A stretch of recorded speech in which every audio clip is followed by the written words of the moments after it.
Study IQ IAS, आपका selection हमारा mission. नमस्कार साथियों, बहुत बहुत स्वागत है आपका स्टडी IQ IAS हिंदी पर और मैं हूं डॉक्टर पंकज मिश्रा। साथियों, आज का सेशन अब भारत के करोड़ों छात्रों और उनके माता पिता के लिए बेहद क्रांतिकारी होने वाला है। खबर ही कुछ ऐसी है, थंबनेल पर आपने बिल्कुल सही पढ़ा है कि अब स्टूडेंट्स ले सकेंगे एक साथ कई स्कॉलरशिप्स।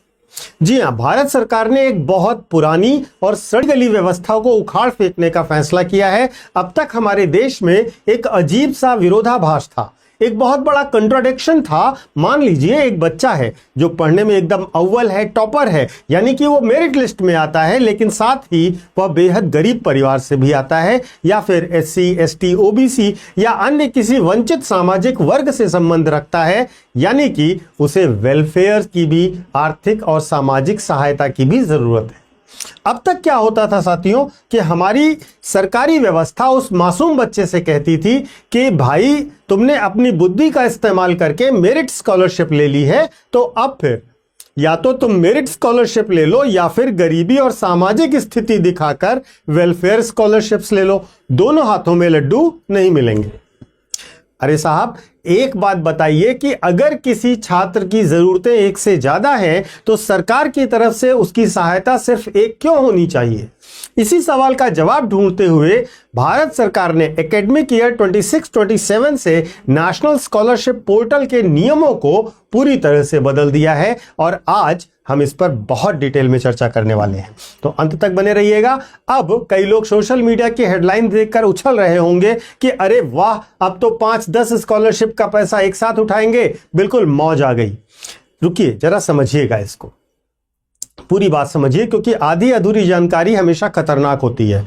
सरकार खैरात नहीं बांट रही है, बल्कि एक बहुत ही तार्किक नियम सरकार ने बनाया है। नियम क्या है समझिएगा। नेशनल स्कॉलरशिप पोर्टल की आधिकारिक गाइडलाइंस के अनुसार अब कोई भी छात्र एक मेरिट बेस्ड स्कॉलरशिप स्कीम, यानी कि जैसे NTSC, इंस्पायर या बोर्ड टॉपर को मिलने वाली स्कॉलरशिप ले सकेगा और साथ ही साथ एक से अधिक वेलफेयर बेस्ड स्कॉलरशिप ले सकेगा, जैसे post matric scholarship, minority scholarship आदि। इन सब के लिए एक साथ अप्लाई भी कर सकता है वो और इनके लाभ भी प्राप्त कर सकता है। अब आप पूछेंगे कि सर, सरकार ने अचानक ऐसा फैसला क्यों ले लिया? चलिए इसके पीछे की क्रोनोलॉजी और इकोनॉमिक्स दोनों को समझते हैं। सबसे पहला पॉइंट, शिक्षा का खर्च जो होता है दोस्तों, वह केवल ट्यूशन फीस नहीं होता है। ठीक है, अक्सर लोग क्या गलती करते हैं, हम सोचते हैं कि बच्चे की कॉलेज की फीस माफ हो गई, पढ़ाई फ्री हो गई।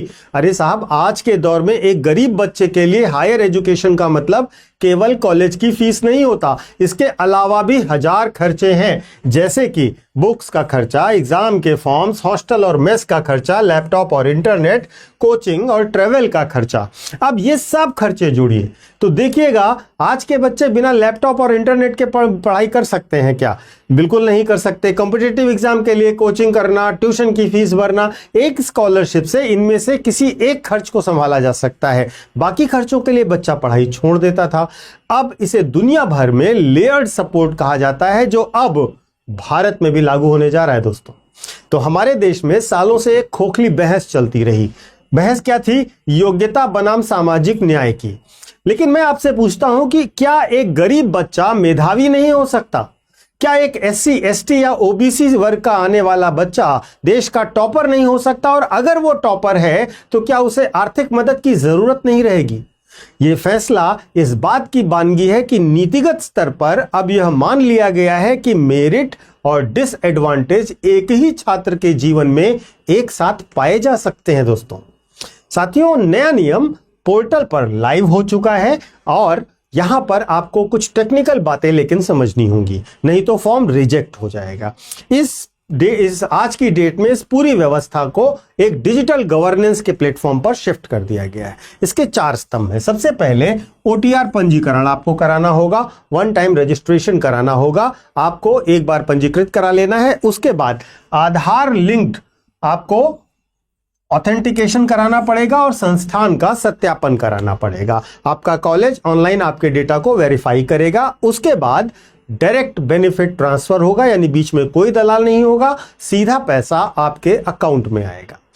यहां पर ध्यान देने वाली बात केवल यह है दोस्तों कि नियम बदलना बहुत आसान है, लेकिन जमीन पर लागू करना कठिन है। आज भी हमारे देश में एक बहुत बड़ा इंफॉर्मेशन गैप है, सूचना में गैप है। छात्रों को पता ही नहीं होता कि वे किस किस योजना के पात्र हैं। ऊपर से इनकम सर्टिफिकेट, कास्ट सर्टिफिकेट की जरा सी भी गलती से फॉर्म अटक जाता है। तो इसलिए जमीन पर इस नियम को बहुत ढंग से उतारना पड़ेगा, बस इतनी सावधानी की आवश्यकता है।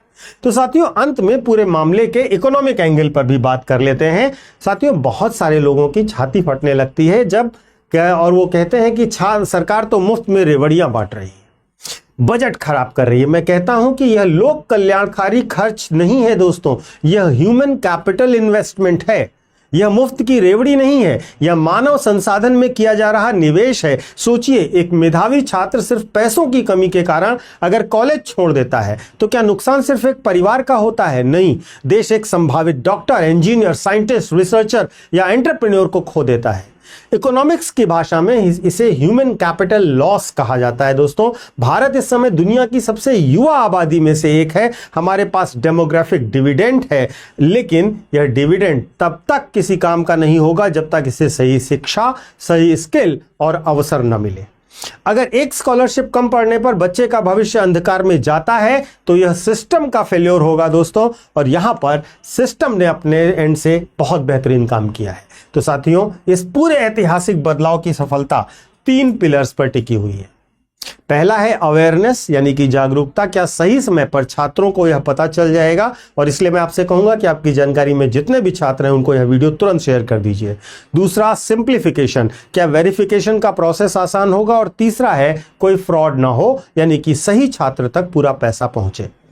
अगर आप एक छात्र हैं या फिर आपके घर में कोई पढ़ाई कर रहा है तो अब सिर्फ यह मत पूछिए कि मुझे कौन सी स्कॉलरशिप मिलेगी, बल्कि पोर्टल पर जाकर यह चेक कीजिए कि क्या मैं मेरिट के साथ साथ वेलफेयर स्कॉलरशिप का भी पात्र हूं या नहीं, क्योंकि बदलाव आ चुका है और इसका फायदा उठाना आप सबका हक है।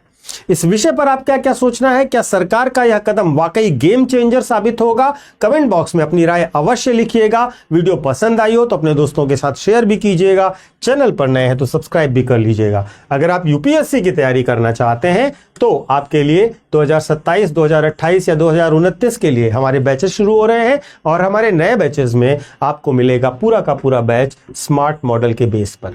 इसकी सारी जानकारी आप हमारे डिस्क्रिप्शन बॉक्स में दिए गए लिंक पर जाकर या हमारे ऐप पर जाकर देख सकते हैं। साथ ही साथ हमारे कोर्सेज में आप बेहतरीन डिस्काउंट भी पा सकते हैं अगर आप कोर्स खरीदते समय यह कोड लगाएंगे, पीके लाइव। इस कोड को याद रखिएगा, यह कोड आपको स्टडी आईक्यू पर हमेशा सबसे ज्यादा डिस्काउंट दिलाएगा। अगर आपको कोई समस्या होती है तो आप मुझे कनेक्ट भी कर सकते हैं, और मेरे वीडियोस के अपडेट चाहते हैं तो भी आप हमारे सोशल मीडिया हैंडल्स पर हमसे जुड़ सकते हैं। यूपीएससी मेंटर पंकज सर के नाम से इंस्टा और टेलीग्राम पर आप मुझे कनेक्ट कर सकते हैं। Thank you so much. जय हिंद। स्टडी IQ IAS, आपका सिलेक्शन हमारा मिशन।